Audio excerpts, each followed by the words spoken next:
Bonjour, je suis Sandra Co, doctorante au Centre des pathologies respiratoires de Tours.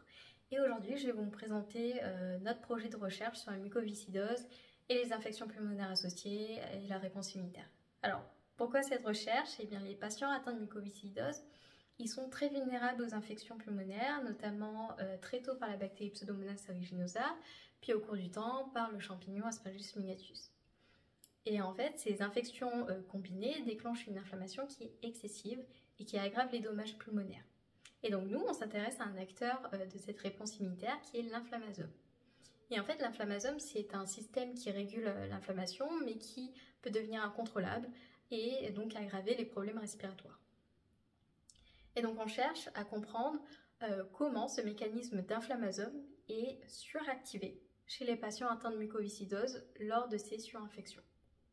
Alors tout d'abord, on a pu voir que l'infection bactérienne, elle est détectée grâce à des capteurs, notamment les récepteurs Toll-like, donc appelés TLR, et ces capteurs en fait vont activer par la suite l'inflammasome et va libérer une molécule inflammatoire qui est liée à l'α-bêta. Et cette molécule va être tout particulièrement surproduite lorsqu'on a d'abord une infection bactérienne par Pseudomonas, suivie par une seconde infection par le champignon.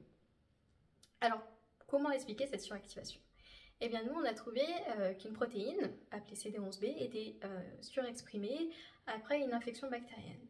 Et cette protéine, normalement, elle aide les cellules immunitaires à reconnaître les microbes. Et lorsqu'on bloque CD11B, eh bien, lié à l'α-bêta, et donc l'inflammation diminue. Ce qui montre que cette protéine CD11B, eh bien, elle a un rôle important dans ce processus. Le système immunitaire, il utilise aussi une autre ligne de défense qui est appelée le complément. Et lors d'une infection par le champignon Aspergillus, on a pu voir que la production d'une molécule du complément appelée C3 augmente fortement. Et nos tests montrent que si les cellules immunitaires n'ont plus de C3, eh bien elles produisent moins d'α-bêta en réponse à la surinfection bactérienne et fongique. Ce qui suggère que le complément contribue aussi à cette inflammation. Alors pourquoi c'est important? Eh bien nos résultats montrent que en fait, on a un lien entre les surinfections bactériennes et fongiques, l'activation du complément qui est notamment maintenue par le champignon et qui donc mène en fait à cette suractivation de l'inflammasome, expliquant donc cette inflammation qui est excessive chez les patients. Nous savons que la mucoviscidose et ses complications infectieuses impactent fortement la vie des patients et de leurs proches. Et donc en fait, mieux comprendre ces mécanismes pourrait ouvrir la voie à de nouvelles approches pour réduire l'inflammation sans affaiblir la réponse immunitaire.